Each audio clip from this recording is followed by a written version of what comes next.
Today we're going to talk about fostering nuance in political issues, ideological possession, and how you specifically can avoid it and recognize it in others when it pops up.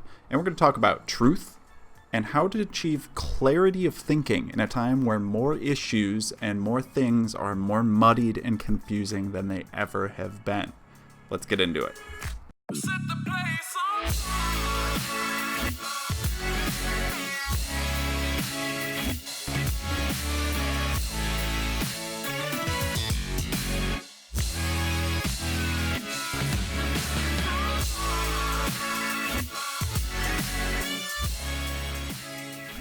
What's up, everyone, and welcome to Through the Veil. I am your host, Alex Nelson, and today's episode we are going to be talking a lot about finding nuance in political issues, the ideological possession that seems to be more and more prevalent, and really what you specifically can do to craft clear thinking and how to recognize when someone is not thinking clearly. We'll cover all of that today, and hopefully this will be a pretty short, quick hit video, so if you do enjoy it, consider sharing it out with a friend. If you're watching on YouTube, a like and a comment is amazing. If you are listening on the podcast version, go ahead and just hit the 5-star and leave a review if you feel so inspired. And we'll jump right in. I feel oftentimes in modern society, and especially in the spheres of social media and the spheres of mainstream media, that there is a lack of nuanced thinking. And I don't think that's like a controversial opinion. I think we can all see this. It happens oftentimes, especially on social media, when things are reduced down to a shareable meme. And the meme hits all your dopamine receptors and makes you think like, oh yeah, I agree with that thing. I'm part of that. But it doesn't lend itself to true comprehensive thought around the issues of the day. And more than ever, I feel right now is a time for that comprehensive and careful thinking about issues, because if you just share the most extreme positions and you feel good that you get some woke points or you get some conservative points, you're not actually advancing the conversation in any type of way. So we're going to talk a lot about how to avoid that today. And the question is to ask yourself internally to really clarify your views, because whether you have an agreement or disagreement with me or anyone else in the political sphere, it's important that you're really clear on why you think the things you do, and that you have a fully fleshed out argument, so that at least if you and someone else disagree on a stance or an issue, you can have a real conversation about why that disagreement is, that isn't just reduced to talking points that are so often parroted by the left or the right. So we'll talk all that and more in the episode today. Now, one thing to consider as you're watching this video is you may find yourself triggered at many points. And I don't mean that in the sort of funny, oh, you're so triggered type of way. I mean, literally, you may notice some of your emotional patterns are actually acting up or flaring up as you're watching this video. And that's actually one of the tools we'll talk about a little bit later on how to really work inward and find some of these issues and clarify your thinking, because oftentimes there's a disconnect, especially modern society where we're more disconnected from our emotions than ever. There's a disconnect between felt emotion and then the clear thinking and analysis that should follow that. Oftentimes it's just the felt emotion and then not the second piece that allows us to actually craft strategy. So this is all to say, if you notice that within yourself, just give yourself some space, take a couple deep breaths and go, okay, it's just a video, and ask yourself gentle questions. We'll go through some of those questions as we get further in.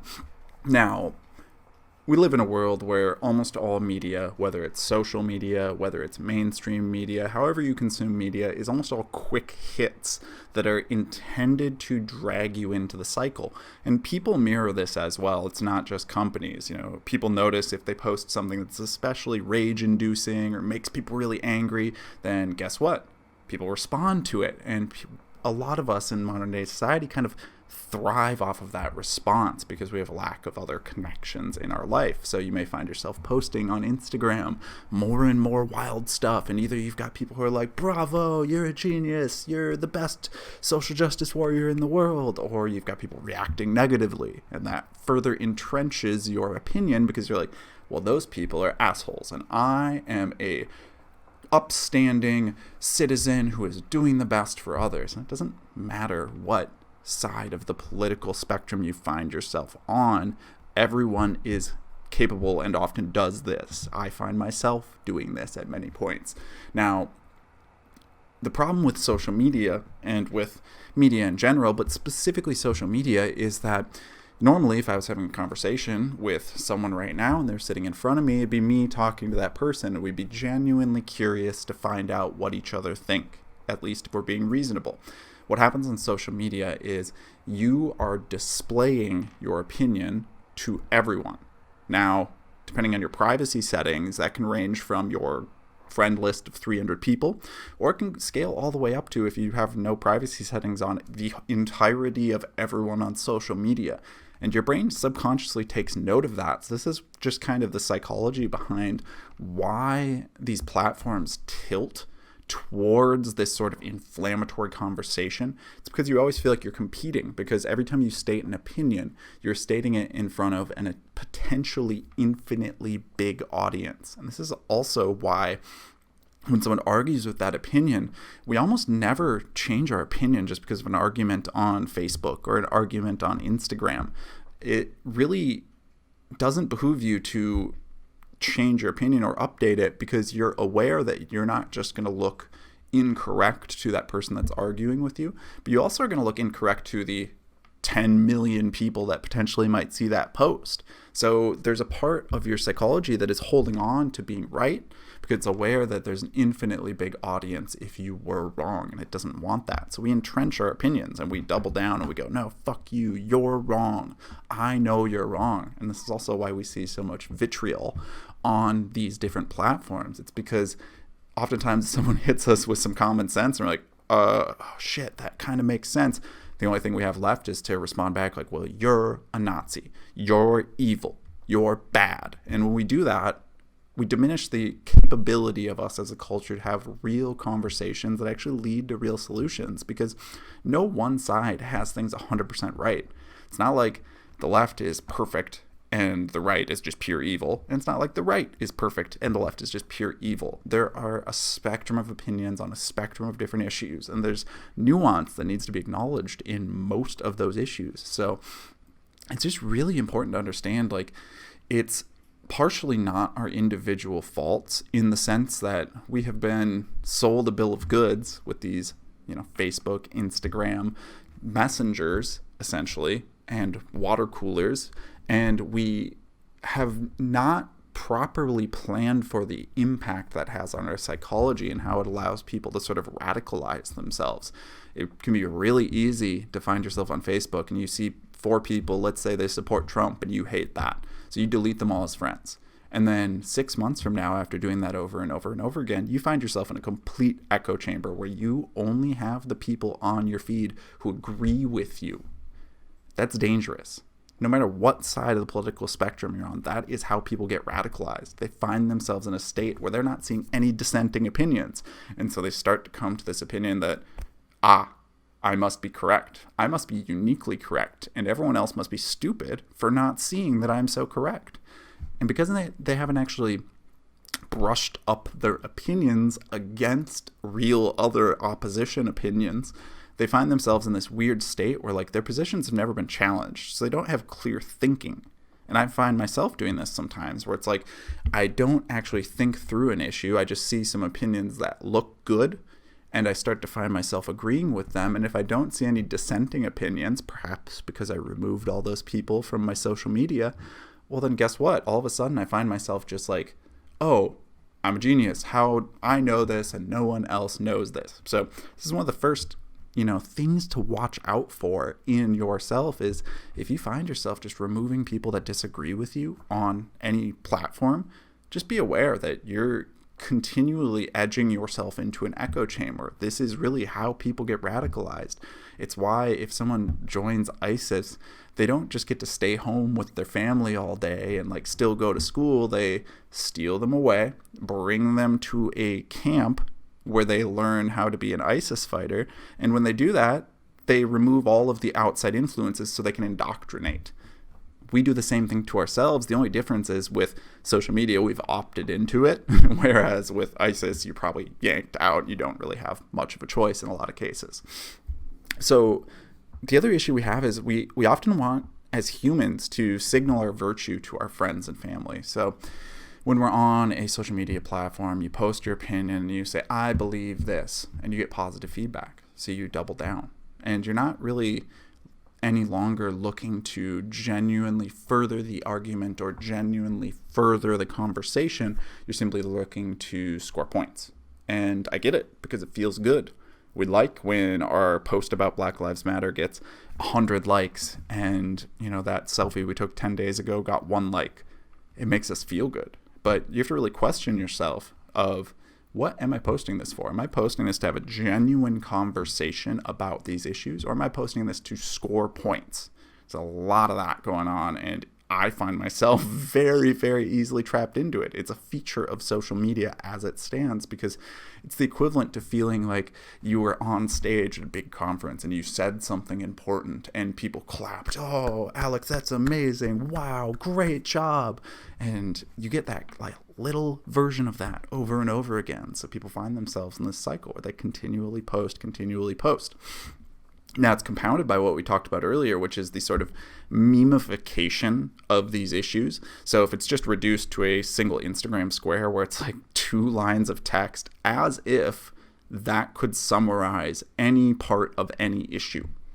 Any issue that's worth working on is inherently more complicated than that.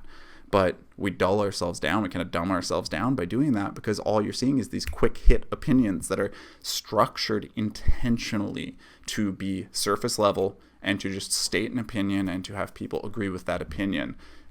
One I see a lot is people will post I'm pro a women's right to choose. And that's something that I agree with. But it frames the conversation this interesting way, as if the people who are on the other side are thinking about it that way.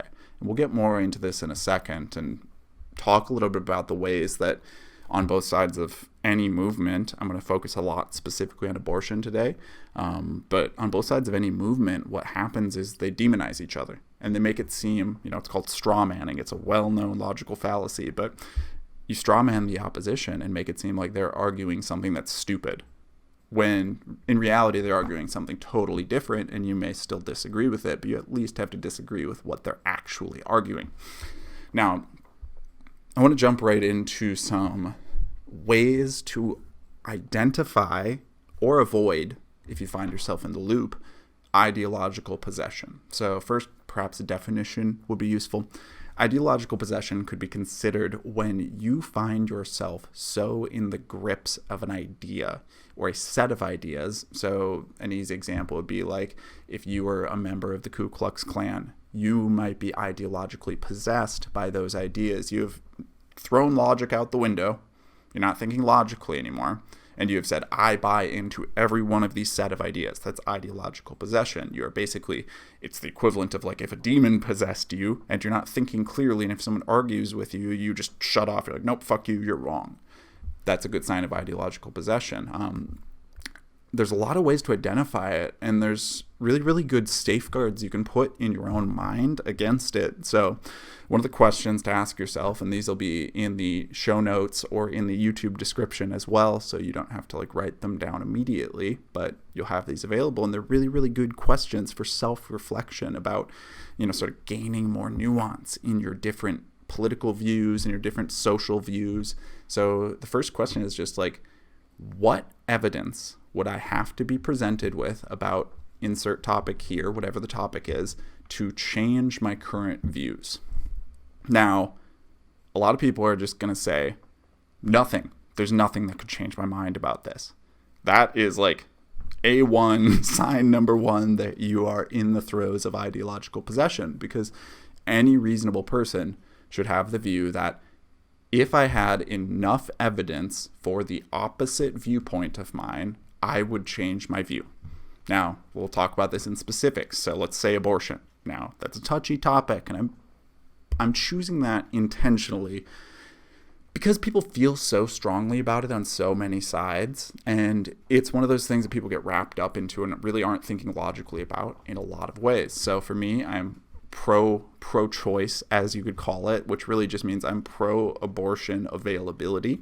There's some caveats to that for what I personally believe that we may get into in a second, but for me, it's like, what evidence would I have to come upon or find out that would change my view to be pro-life or anti-abortion? And I really think the better ways to phrase this are either pro-abortion or anti-abortion. Those are the two, pillars on either side, and there's a lot of room in between.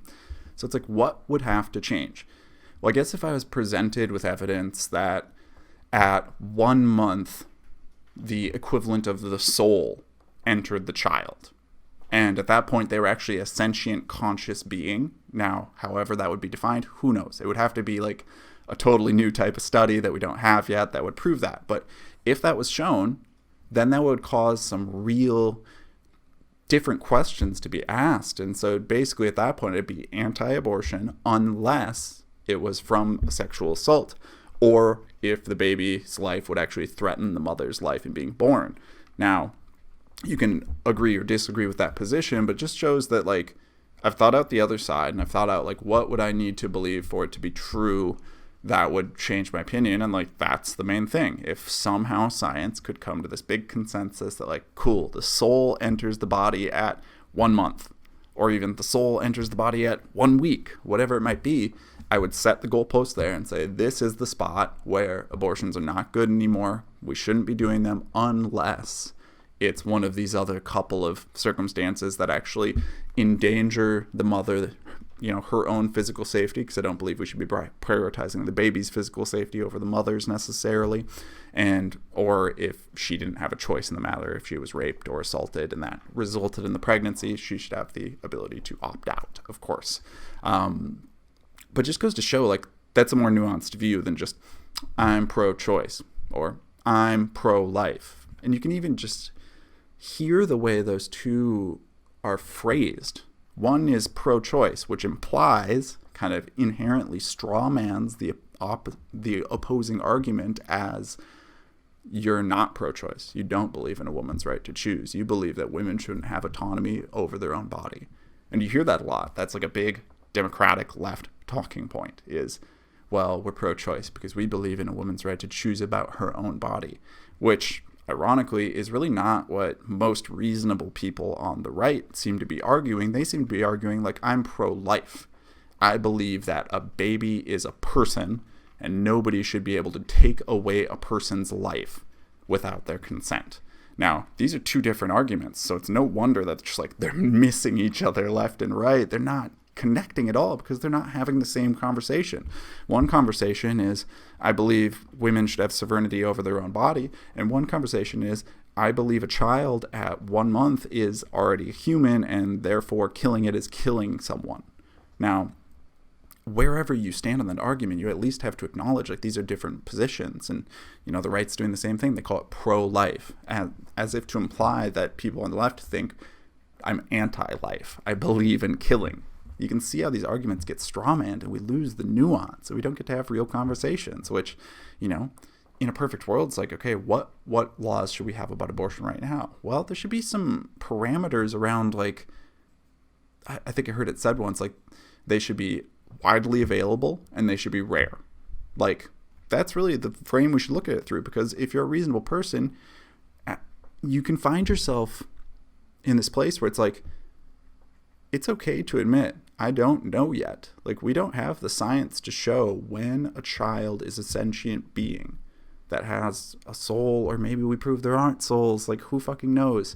But that science isn't done yet. So at least in everyone's mind, there should be a part of you that's like, we don't know for sure yet because that science hasn't been done.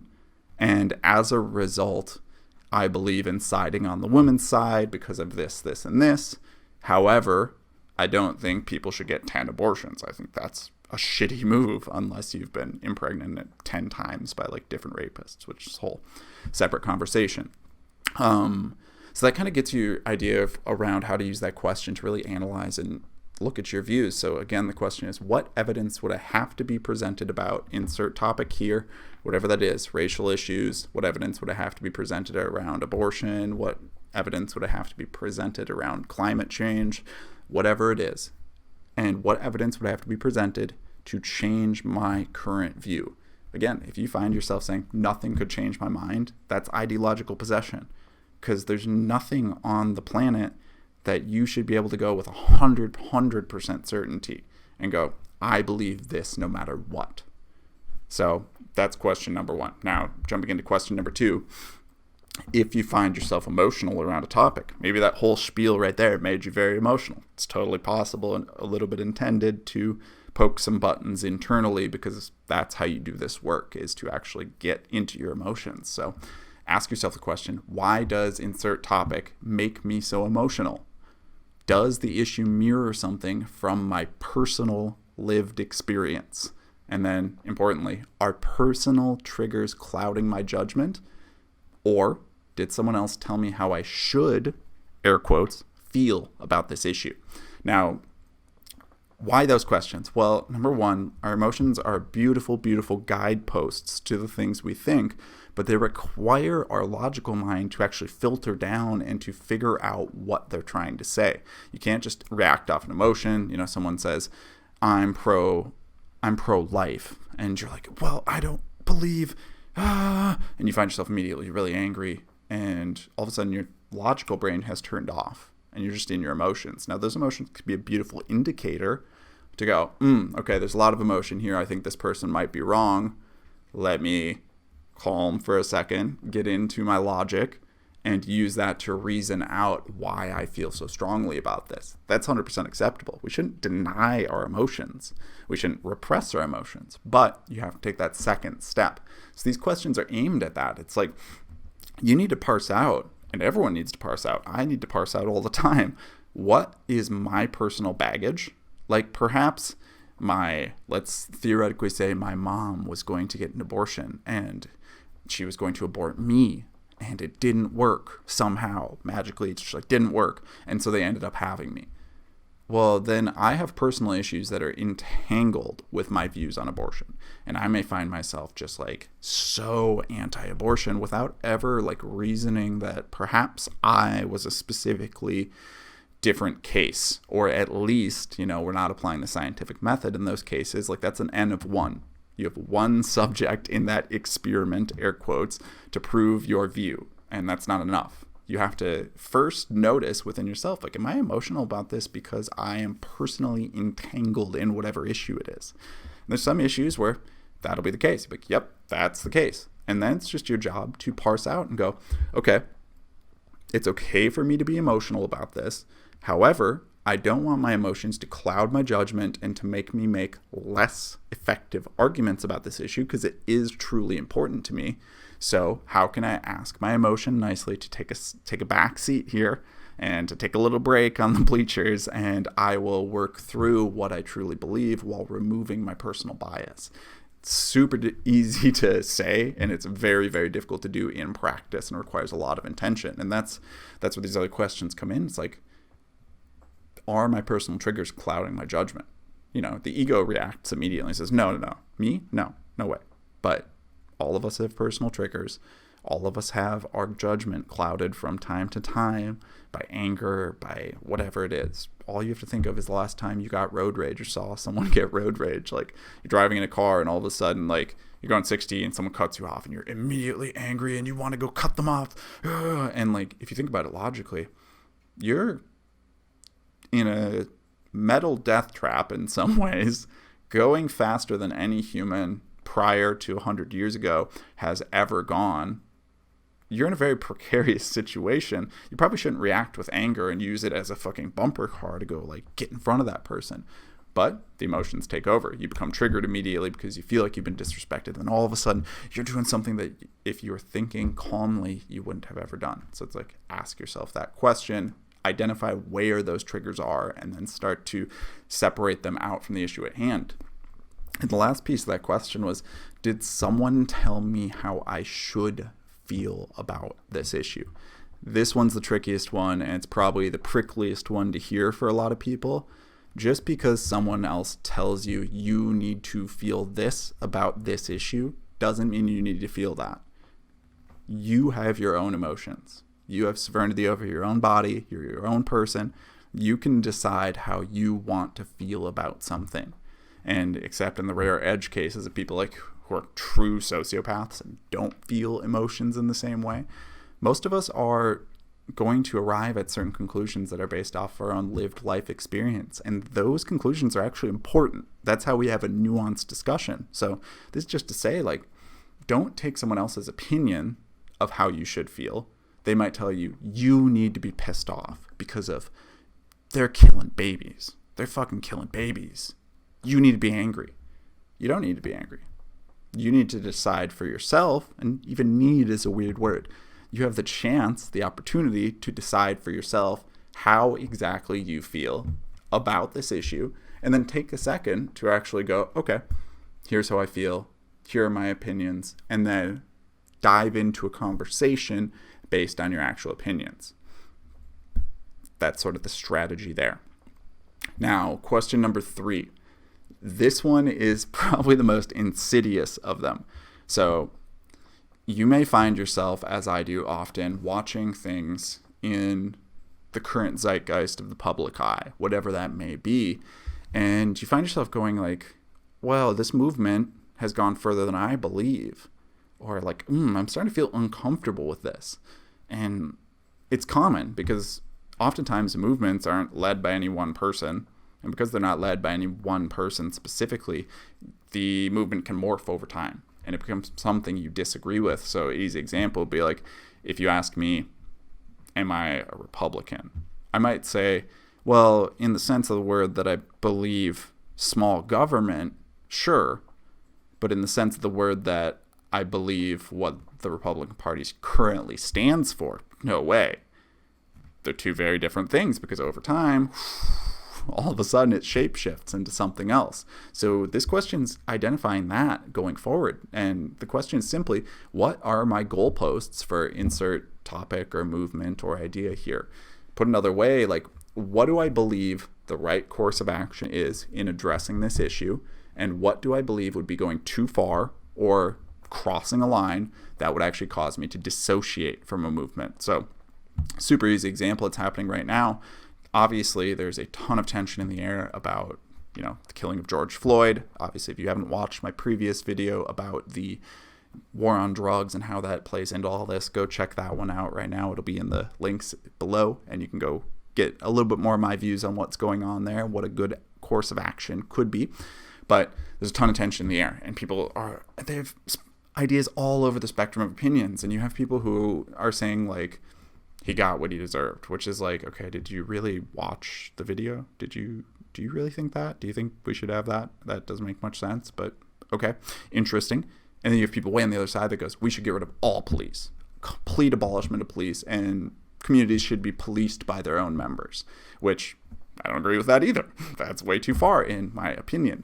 But the important thing is, like, as you're tracing a movement, as you're watching a movement, set your own personal goalposts and go, okay, here's what I think could be done, or here's what I believe in, and here is how I would know it went too far and I would dissociate myself. So I'll give my personal example, put myself on trial here, shall we say. For me, if someone came to me and said, well, what we're going to do is we're going to burn down every major city, and in doing that, we'll have a chance to start fresh and we'll be without racism, I would go, fuck you, that's a bad idea. Don't do that. And I would immediately go, I'm not in anymore. I'm out. Now, it's important to do this with any issue that you find important, because you need to know what you're aiming at. And oftentimes we find ourselves on these slippery slopes where we just kind of are along for the ride. We haven't fully thought about our opinions. And 10 steps down the road, we're in the midst of something we wouldn't agree with. Now, this is a really striking book that I can't remember the title of it at the moment. Basically, it's written from the perspective in Nazi Germany of people who were police officers at the time. And what happens is the Nazis take over, and these police officers are asked to, like, join the war effort. And they all agree, because they believe in the brotherhood that they've crafted between just them. Now, what happens is, slowly but surely, each step of the way, they become slightly more corrupt, slightly more corrupt, slightly more corrupt, until in the penultimate sort of scene of the book, they're shooting a pregnant, naked woman in the back of the head, just like in a field. And like, that's fucking intense. But no step on the way did they opt out. Now, why is that the case? It wasn't because they're uniquely shitty people.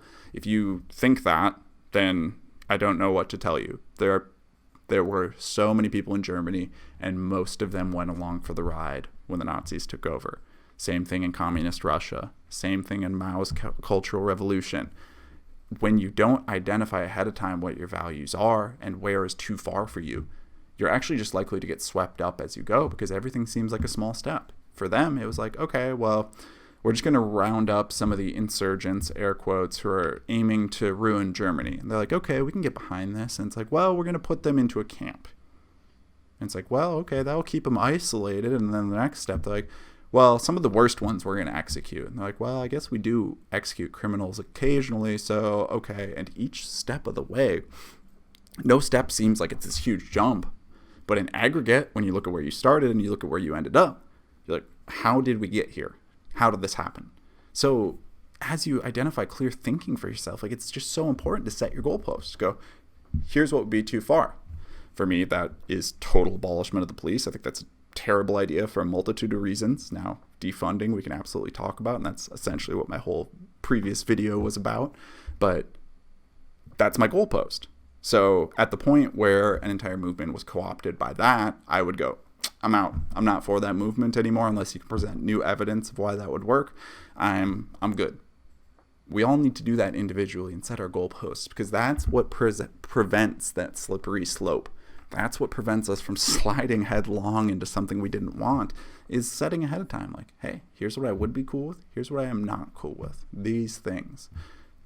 You got to do that for yourself. You got to take the time. It's emotionally intense work, because you're thinking about like worst case scenarios, and oftentimes you're thinking about like really difficult, complicated issues, but it's got to be done. And all of us have to have these more nuanced opinions, because we can't any longer, I believe, we can't have any longer where we have these conversations that are just like left versus right. It's like either you're Antifa or you're a Nazi or a neo-Nazi or a Klan member. Like, most people are here in the middle somewhere. Most people are existing between those two poles, and we do a disservice to either side, you know, whether it's the, let's say, the moderate left or the moderate right. We do a disservice to either side when we just dismiss, like, oh, well, you're Republicans, you must be an idiot. Like, fuck, that's a lot of people. That's like 50% of the population. If you think 50% of our population is an idiot, it might not be them that's the idiot. It might be you that's not thinking clearly. So you have to take a second and just go like, okay, they've arrived at their views through what they believe to be logic and through their lived experience. So if their lived experience was different than yours, which it is, then that influenced them. And perhaps they had parents that were a certain way, and perhaps they had friends that were a certain way. And I'm purposefully leaving this a little bit like nebulous, a little bit unclear, because I want you to apply like whatever you think the big bad enemy is, they think that about the other side as well. And they're not thinking clearly either when that happens. But most people really exist in this sort of middle ground. Like, I've found from a lot of the conservative people I've talked to, I consider myself a little more liberal, but a lot of the conservative people I've talked to, it's just that they have different views of how to get to the same goal. They're not there thinking like, well, it's us versus them. Most of them are just going like, well, you know, what I think is building bigger government programs. Like, the government's not very good at spending money, and so if we invest more money into the government, it's a waste. Like, building bigger social programs actually is detrimental. And like, they can have a very reasoned view. Now, it doesn't mean it's right necessarily, but when you actually acknowledge the real view and you have real conversations, then you've humanized the other person. You've opened the door for a real conversation to happen. So tool number 3, one more time. What are my goalposts for insert topic or movement? Put another way, what do I believe is the right course of action? And how would I know when the movement has gone too far? What is my opt-out point? And get that clear. Then you know. Like, cool, we're clear. I know what's going on. So that brings us to the end of the video. Now, I hope you were able to take this stuff with an open mind. It's not especially popular to do. It's really, really easy, I find, for myself and for most people I talk to, it's really easy to buy into the sort of rage porn that we get on Facebook, that we get on Instagram, that we see in general media. And you just have to consciously opt out of that, because the way forward, the path forward, is for us to go, okay, it's okay to be angry, but it's not okay to make decisions about what you believe in because you're angry. It's not how good policy works. It's not how good societies are run. Societies that are just fueled by anger, fueled by rage against the other side. There's a reason that these issues are reduced down to liberal, conservative. It's intentional because it makes for a great narrative. Oh, well, the liberals are at it again. Or, oh, the conservatives, gosh, they're so thoughtless and heartless. It's really easy to do. And the media pushes that because people tune in more when they have an enemy to fight against. Turns out we didn't have as much of this when we were in World War II, because everyone was very clear, like, hey, there's the enemy. We're all together. We got to get rid of that. That shit's bullshit. Now, you may find yourself like, well, I don't want to agree with anything a conservative says. And it's like, okay, well, if you think that the other side of whatever your opinions are, whatever they may be, could not possibly have any one good idea, then what you just think is that you're better than other people, and that you are so uniquely smart that no one but you with your amazingly big brain could come up with a good idea. Now, I don't know about you, but that's not a very productive way to run a society. And when you question that, you start to go internal and go, all right, what do I actually think? And why am I so wrapped up in these issues emotionally? Use those emotions as the guideposts and allow them to lead you to what you actually want to arrive at as a conclusion, but don't allow them to be the crazy horse that is like taking you off the road and through the bushes and out into allow them to be the well-tamed, well-oiled machine that allows you to go forward into what you believe. Again, all of the questions I use to do that self-analysis will be in the description of either the video or the podcast, depending on if you're listening or watching. If you do enjoy this one, or if you know someone that could perhaps use a little wake-up call, I'm glad to be the lever for that. So share this out with a friend, drop a like and a comment on YouTube, help to grow these videos. I'll be doing a lot more of these because I really, really, really believe right now one of the most prevalent and difficult things we have is a lack of nuanced thinking and a lack of open dialogue, and they're hand in hand. When you're not allowed to think with nuance, people shut up and they stop entering the conversation. You see it with cancel culture, where it's like, you're canceled because you said the wrong thing. It's not helpful. We never are going to get to change that person's mind in most cases. And we're never going to get to see what they might be saying in some cases. Like, everything's on the table to be discussed. As such, how can we have real discussions that arrive at conclusions that are actually impactful, rather than just doing shit like, oh, the Washington Redskins are changing their team name. Woo! Great. Because of pressure from Amazon, Nike, who, by the way, are, using Uyghur Muslim slave labor in China to make their products. So, cool, great. We changed the name. Yay. Now we don't have to look at the deeper, more nuanced issues. Find yourself and ask yourself these questions. And as you ask yourself these questions, allow yourself to become more able to have discourse, even with people you disagree with. The one thing I reflect on often is the perfect case scenario, for me at least, and I think for most reasonable people, would not be to have a Nazi and you just kill them, or you throw them in a camp somewhere and you stick them off to the side. The perfect solution would be you actually are able to get through to them in careful dialogue. Now, granted, there's going to be some that are too far gone. There are people out there who are so ideologically entrenched that you just won't get to them.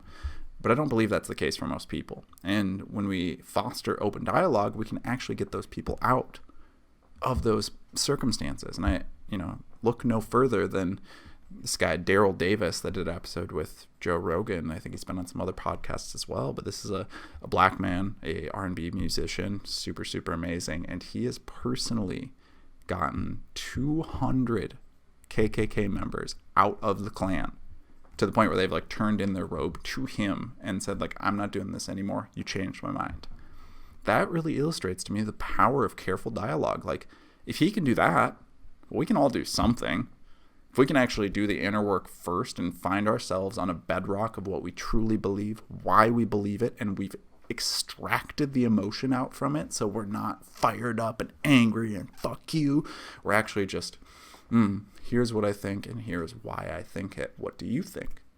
There's a lot of people whose minds we can change, and we can start to really build a society where we actually listen to each other. It doesn't mean we have to agree, but we start to listen to each other, and we start to hear each other and hear all of the issues and let everyone have a seat at the table and allow our society to flourish and restore the social fabric that we so badly need right now.